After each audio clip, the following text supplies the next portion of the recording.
Danger, danger, danger. I see it everywhere. I see it beyond the calm of a clear blue sky or through the twinkling magic of the stars on a dark night.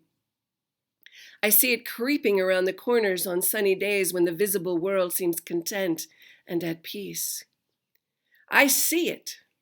This danger is a dystopian demon ready to grab me, throw me to the ground, and immobilize my belief and wonder in all things good, and then lord over me as I bleed out on the mat of defeat. It's everywhere, this thing called danger. Danger lurks in the mailboxes being filled with ghost guns, the way letters from loved ones used to be delivered to give us comfort. Mailmen unwittingly delivered these instruments of death, constructed as easily as an IKEA table, complete with tools. But this danger pops off people as if killing were a game. Danger lurks in the long lines of hungry and humble people waiting for a small parcel of food to keep themselves and their families alive, while politicians bluster and fuss and promise relief but never deliver. And danger lurks in the cold and calculating hearts of the big bosses who line their pockets with the flesh of their employees. And danger lurks in the tumultuous sky, swirling with superstorms, like a warning from Almighty Mother Earth, who has so many bruises from the abuse of her children that she threatens to cast them aside and wait for another epoch. An epoch filled with nurturing love for all things living. And danger lurks in the minds of the depressed who are emotionally doomed, like Sylvia and Virginia, and Anthony and Kate, and Robin and Kurt, and the talented and tormented 16-year-old kids who cannot bear the burden of living in a world where beauty is sidelined by selfishness and greed. And danger lurks in the tiny droplets carried on the wind from the breath of people we love or want to love.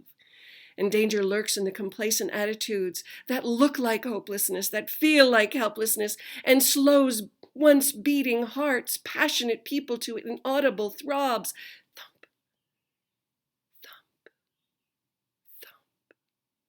Like the tick of a clock with a dying battery, lost to the darkness of time because time no longer matters.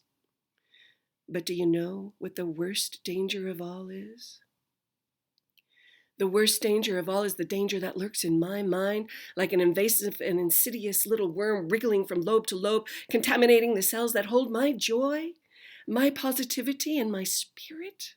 A parasite determined to cause apathy and ennui so that I no longer care and I leave a door wide open, welcoming fear to enter and take over me so that I lie down like a docile animal forced to accept a cruel master.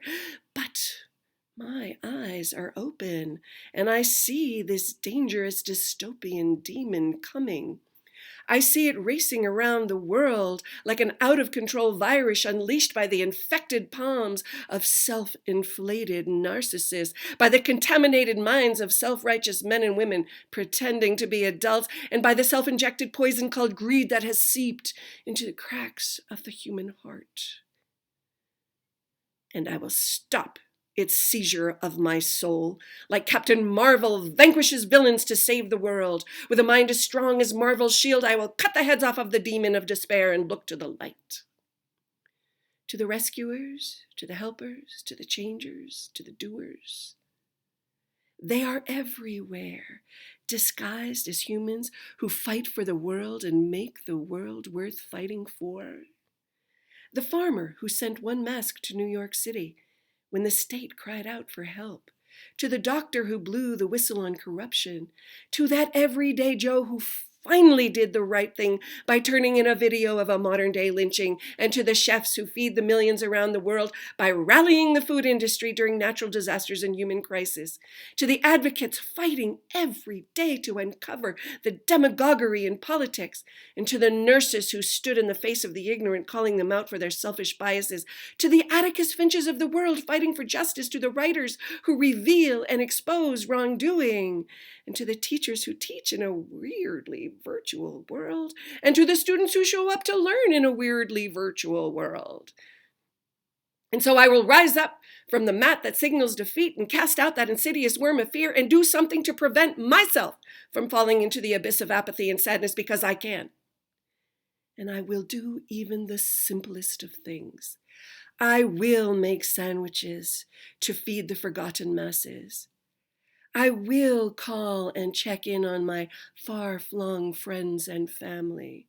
I will donate winter hats and coats and blankets to those in need, and I will use my humor and irreverent takes on life to make people laugh, and I will commit many, many random acts of kindness, and I will give whenever and whatever I can, and I will show up with enthusiasm and care for my students because they need me now more than ever to keep them thinking, to keep them caring, to keep them wondering about what their future holds and how they can make a difference.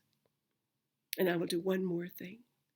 I will cast a Glenda the Good Witch spell over you and me and us to protect us from the dangers others want us to feel, from the dangers that's in our minds, to give us the power to control that danger, the power to overcome that danger, and the power to defeat that danger by doing and not despairing, and making that dystopian demon history.